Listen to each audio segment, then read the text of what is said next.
Next वाला question देखो, एक बेस्ट क्वेश्चन है। If P is equal to एक मैट्रिक्स है, A इज इक्वल टू और एक मैट्रिक्स है, और यहाँ पर ओमेगा है, और ओमेगा का वैल्यू क्या है, -1 plus iota √3/2 and I3 be the identity matrix of order 3 if the determinant of this matrix, इस मैट्रिक्स का डिटर्मिनेंट बताया उसने, ये डिटर्मिनेंट है alpha omega square, then the value of alpha is equal to, ये हमें फाइंड करना है। ओके देखो एक बेस्ट क्वेश्चन है। अब क्या करेंगे हम, let this given matrix M is equal to अगर मैं कंसिडर कर लू P inverse A P minus I3, अब इसे I भी लिख सकते हो, यूनिट ऑर्डर ऑफ मैट्रिक्स 3 है, ये हमें पता है, स्क्वायर। ठीक है, ये यहां पर गिवन टर्म है, और इस टर्म का इसका डिटर्मिनेंट जो है, that determinant is alpha omega square. पहले हम इसे सिंप्लीफाई कर लेंगे, स्क्वायर है तो फिर हम इसे एक्सपांड कर सकते हैं, तो ये एक्सपांड करोगे तो एक्सपांशन किस तरह से बनेगा,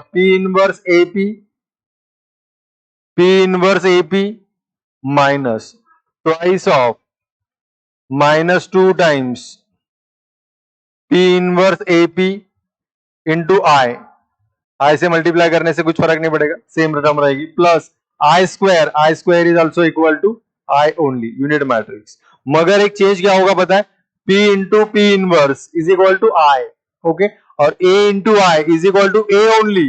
तो यहां पर जो रिजल्ट मिलना है मुझे, that P into P inverse ये तो होगा I, और A into I is equal to A only, तो मुझे ये मिलेगा P inverse A square P -2 P inverse AP plus I।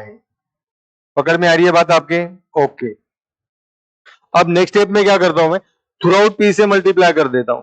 If I multiply through out P on both sides, तो ये बनेगा इस तरह से, प्री मल्टीप्लाइंग, तो ये बनेगा PM P into P inverse into A square P -2 into P inverse AP plus P into I।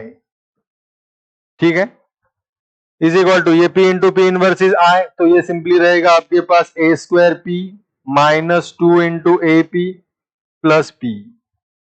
ठीक है, मैं यहां से क्या कॉमन ले सकता हूं, P कॉमन ले सकते हो आप, और अगर P कॉमन लेते हो तो आपके पास ये टर्म जो बचेगा, ये टर्म इस तरह से होगा, A square -2A plus I into P, और ये बन गया PM is equal to this.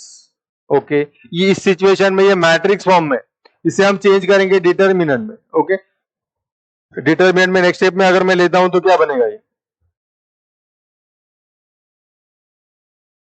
Therefore determinant PM is equal to determinant, ये होगा A square -2A plus I into P common लिया था कि हमने प्रीवियस स्टेप में, यस P कॉमन ले लिया था।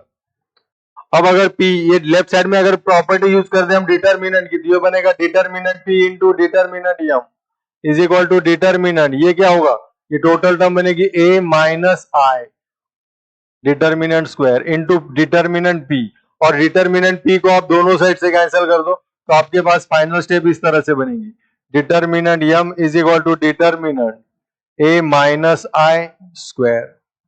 ओके, ये इजीएस्ट फॉर्मेट में हमें ला लिया, दिस इज इक्वेशन 1। अब क्या करेंगे हम, इस टर्म के लिए ट्राई करेंगे जो कि आसान सी टर्म है, देयरफॉर A माइनस I, ये मैट्रिक्स फॉर्म में ले लेंगे, A minus I is equal to, A matrix है आपके पास 27 omega square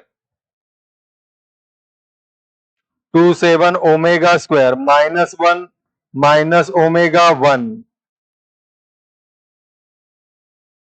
0 minus omega plus 1।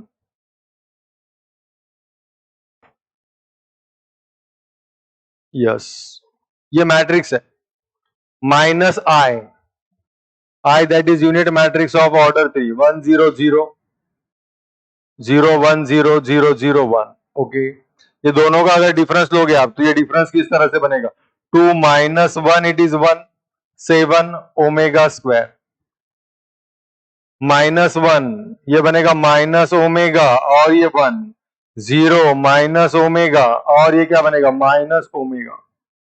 ठीक है, ओके। अब ये तो कौन है, ए माइनस आई मैट्रिक्स है ये, this is a minus I matrix है। एक बार डिफरेंस चेक कर लो, कुछ चेक मिस्टेक हो गया होगा तो। 2 minus 1 7 omega square minus 1 minus omega, yes यहाँ पर एक मिस्टेक हो गया, माइनस ओमेगा, ये क्या बनेगा माइनस ओमेगा माइनस 1, फिर ये 1 0 माइनस ओमेगा, यस बाकी बात सेम है। अब इसका हम डिटर्मिनेंट चेक कर लेंगे, तो determinant of A minus I is equal to determinant of this, ये होगा 1 इंटू, if I expand it along first row, 1 into omega square plus omega, और ये क्या होगा प्लस ओमेगा, माइनस 7 इंटू ये होगा omega plus omega square into ये होगा minus minus plus omega, yes. इसका फाइनल क्या होता है, omega square plus 2 omega minus 7 omega plus omega cube, और ओमेगा क्यूब का वैल्यू पता है आपको, omega cube is equal to 1।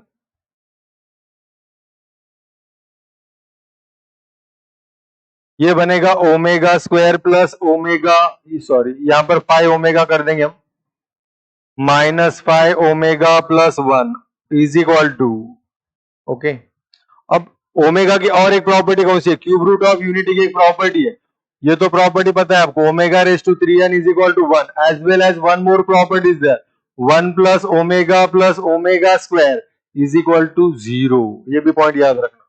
तो ये पार्ट यहाँ पर आप मैनेज कर सकते हो, इस तरह से एडजस्ट होगा, ये omega square plus omega plus 1, extra कुछ लिया है हमने, यस ओमेगा एक्स्ट्रा, उसको रिप्लेस कर दो, ये होगा minus 6 omega, and value of this term is 0। अगर इसका वैल्यू 0 है तो ये डिटर्मिनेंट का वैल्यू क्या बन गया हमारे पास, minus 6 omega, and this is the value of determinant A minus omega का वैल्यू है, ए माइनस आई डिटर्मिनेंट का वैल्यू है। इसका स्क्वायर क्या बनेगा फिर, therefore determinant A minus I whole square is equal to, ये क्या आया था माइनस 6 ओमेगा, तो ये बनेगा इसका स्क्वायर 36 ओमेगा स्क्वायर, और हमें क्या दिया था अल्फा ओमेगा स्क्वायर, ये दिया था हमें, और तब पूछा गया था कि अल्फा का वैल्यू क्या होगा, तो देयरफॉर यहां से हम कंक्लूड कर सकते हैं अल्फा इज इक्वल टू 36। गडेंग समझ में आ रही है बात आपके, ओके।